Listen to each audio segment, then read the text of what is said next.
எல்லாருக்கும் வணக்கம். இந்த வீடியோ ஏதோ பார்க்குறோன்ற ஸ்கிப் பண்ணாதீங்க. இது ஒரு முக்கியமான வீடியோ. உங்கள் பேர் வந்து டயானா. உங்களுக்கு வந்து கிட்னி வந்து ப்ராப்ளமாக இருக்குது. ஸோ அதை பற்றி நம்ம அவங்ககிட்டே நம்ம கேட்கலாம். சொல்லுங்கள் டயானா. நான் குழந்தைய வச்சுட்டு ரொம்ப கஷ்டப்படுறேன். எனக்கு கிட்னி ப்ராப்ளம் இருக்குது. எங்கள் வீட்டுக்காரர் தான் என் கூடயே இருந்து பார்க்குறாரு, கொள்றாரு. எனக்கு என் பிள்ளைய கரை சேர்க்க ஒரு வழி காட்டுங்க.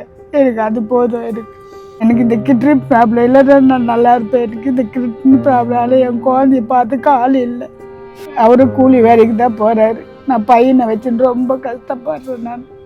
எனக்கு அது நான் ஒரு உதவி பண்ணுங்க. ராரன் சொன்ன பாலாட்டை கொஞ்சம் உதவி பண்ணுங்க. இந்த வீடியோவை பாருங்க. இந்த வீடியோவை மக்களே, இந்த வீடியோ பார்க்குறீங்க. மேக்ஸிமம் வந்து இது வந்து பாலா சாருக்கு வந்து நீங்கள் இதை ஷேர் பண்ணிங்க, லாரன்ஸ் மாஸ்டர் இதை ஷேர் பண்ணிங்க அப்படின்னா உங்களால் அவங்களுக்கு ஒரு உதவி கண்டிப்பாக நடக்கும். பையனுக்கு வந்து படிக்கணும், இவனுக்கு படிக்கணும், அவங்க அம்மாவுக்கு வந்து நல்ல ஒரு ஹெல்த்து வந்து நல்லா ஆகணும். ஸோ அதுக்காக முடிஞ்ச வரைக்கும் இவங்களுக்கு ஹெல்ப் பண்ண முடியுமான்னு பாருங்கள். நான் உங்களுக்கு அந்த ஸ்கேனோட பார் கூட அனுப்புகிறேன். ஸோ இந்த வீடியோ நிறைய பேருக்கு ஷேர் பண்ணுங்கள். உனக்கு படித்து என்னடா ஆகணும்னு ஆசை? ஒரு வக்கீல் ஆகணும்னு ஆசையா?